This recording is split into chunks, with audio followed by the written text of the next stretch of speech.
Welcome back students in Engineering Mathematics 3 course.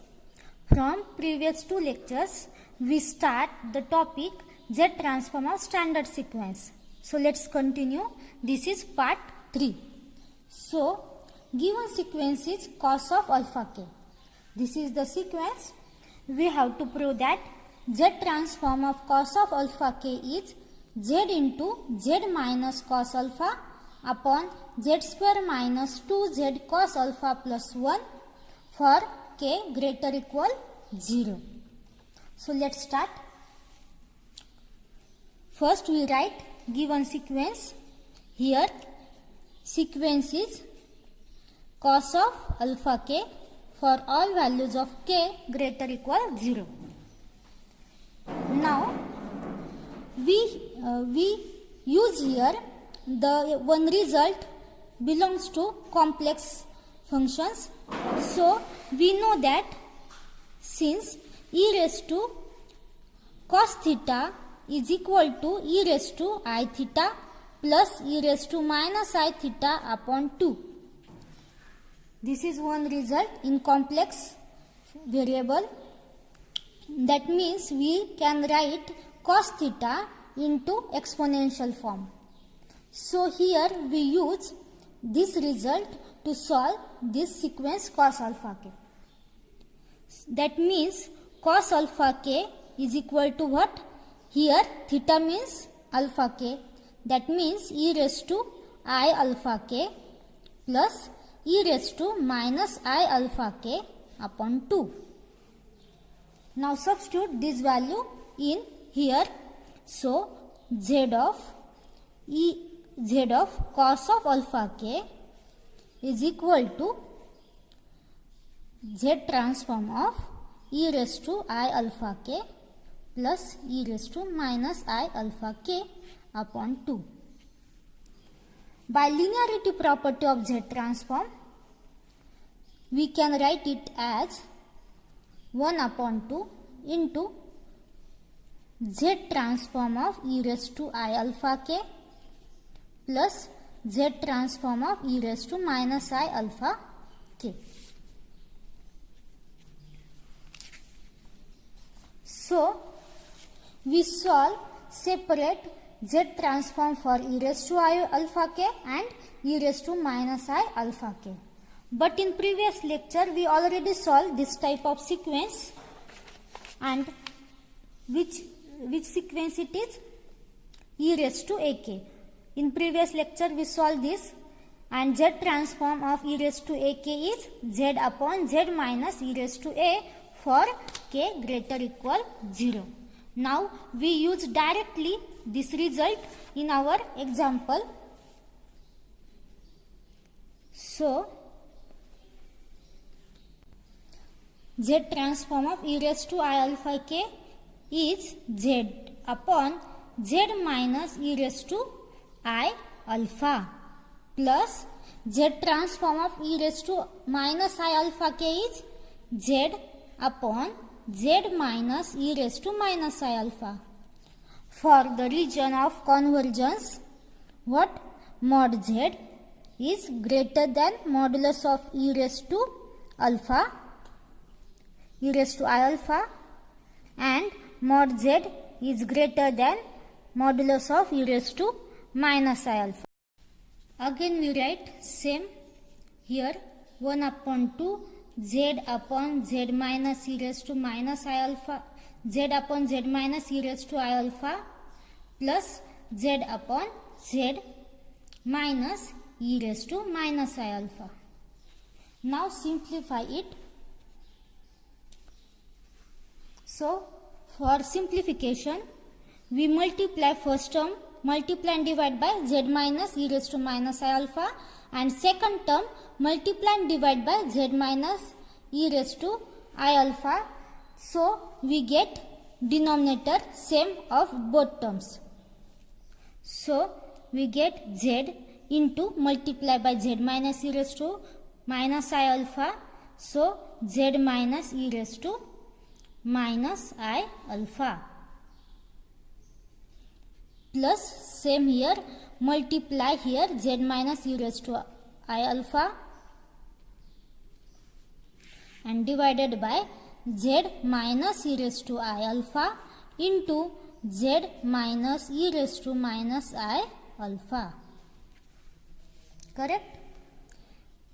So multiply by z to this term, and here also multiply by z to this term, z minus e raised to I alpha.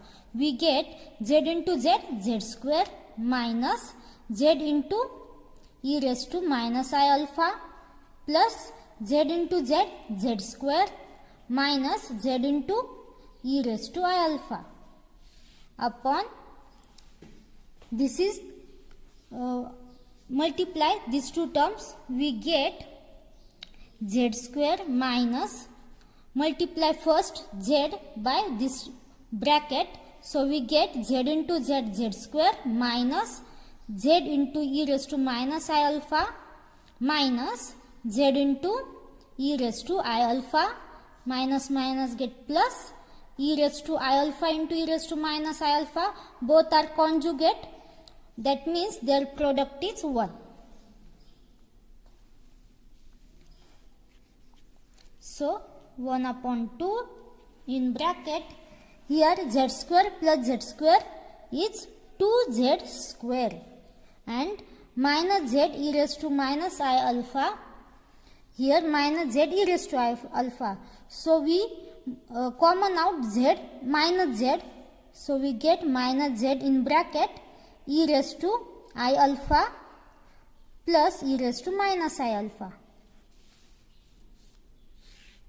upon here z square, here also common out in these two terms by minus z, so minus z common out, e raised to I alpha plus e raised to minus I alpha plus 1.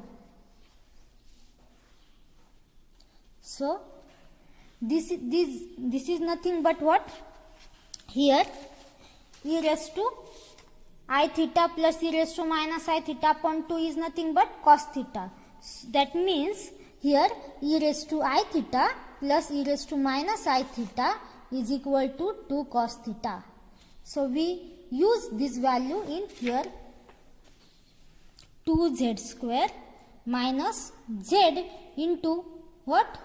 Z into 2 cos theta, that means 2 cos alpha, because here theta means alpha. So we get 2 cos alpha upon z square minus z, same here we get 2 cos alpha plus 1. That means here common out 2 here, so we get z square minus z into cos alpha upon z square minus 2z cos alpha plus 1. Here 2, this 2 and this 2 get cancelled, and here in numerator terms we can common out z. So common out z, we get z minus cos alpha upon z square minus 2z cos alpha plus 1. So we check region of convergence. So first we write what region of convergence is what for this term? Mod z is greater than e raised to I alpha and mod z is greater than e raised to minus I alpha. Correct? That means, so modulus of e raised to I alpha, this is complex, and here also e raised to minus I alpha, the highest value of modulus of e raised to I alpha is 1.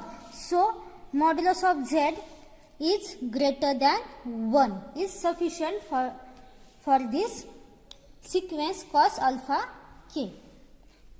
So this is z transform of the sequence cos of alpha k.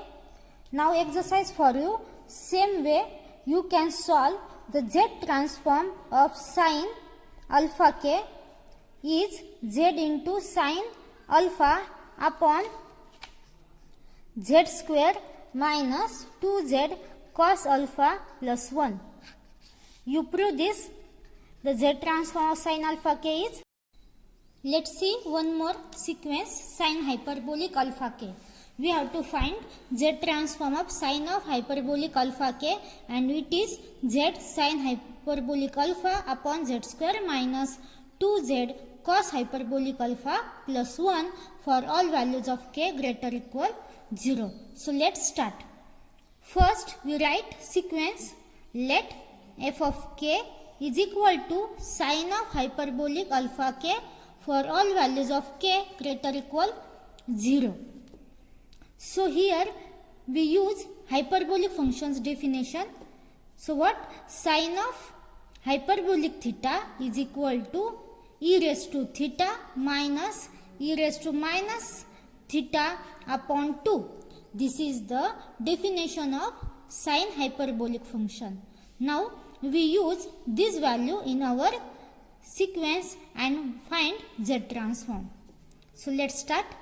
Z of sine of hyperbolic alpha k is equal to z transform of e raised to theta means what? Alpha k minus e raised to minus alpha k upon 2. We can write it as 1 upon 2 into z transform of e raised to alpha k minus z transform of e raised to minus alpha k by linearity property of z transform. So we solve separately for these two sequences and combine them, but we already solved this type of sequences and we directly use that value in at here. So 1 upon 2, what is the value of z transform e raised to alpha k? First, if you don't know about z transform of this e raised to alpha k, how it come, then first you can see my video at that on that topic. So let's start. Z transform of e raised to alpha k is z upon z minus e raised to alpha minus z transform of e raised to minus I alpha k is z upon z minus e raised to minus alpha. Same way, for the region mod z is greater than modulus of e raised to alpha and mod z greater than e raised to minus alpha. So solve this. Same way by previous example, like previous example. So first we multiply first term, multiply and divide to first term by z minus e raised to minus alpha. After that we multiply and divide to both terms, this term by z minus e raised to alpha. So we get denominator same of both these two terms. So first multiply here z minus e raised to minus alpha and also divide by z minus e raised to minus alpha. Minus same here z multiply by z minus e raised to alpha upon z minus e raised to alpha into z minus e raised to minus alpha. So next what we have to do? 1 upon 2 into, simplify it,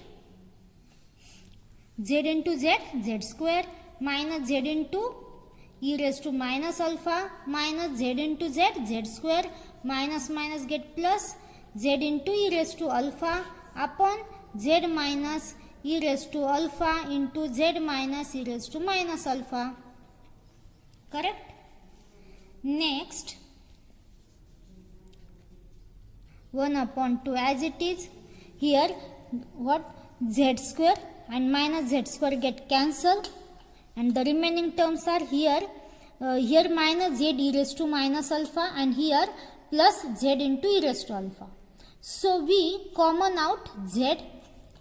So we get, first we write this term e raised to alpha minus e raised to minus alpha upon, multiply this to bracket, z into z, z square, minus z into e raised to minus alpha, minus z into e raised to alpha, minus minus get plus, these are the conjugate, e raised to alpha into e raised to minus alpha are 1. Next, 1 upon 2 in bracket z. So here we substitute value of e raised to this value.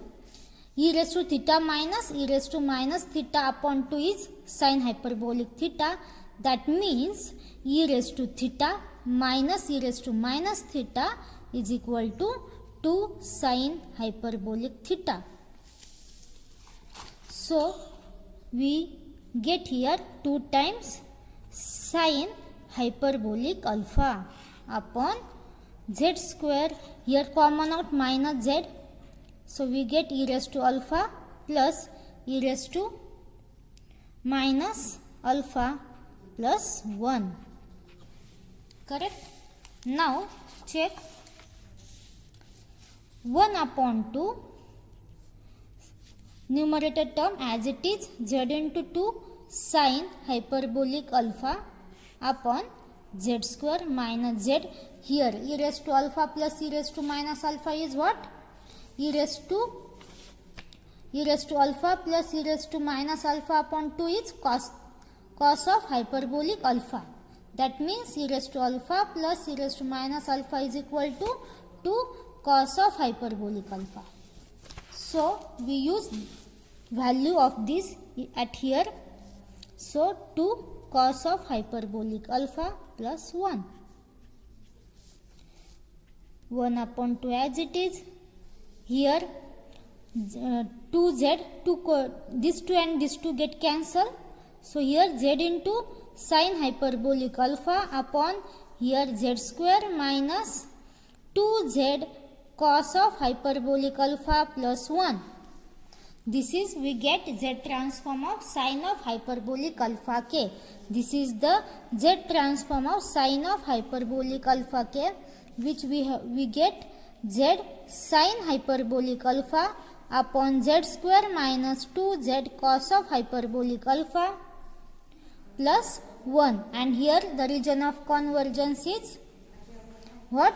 Mod z greater than 1. So today we stop here. In next lecture we start second topic of this unit Z transform. Thank you.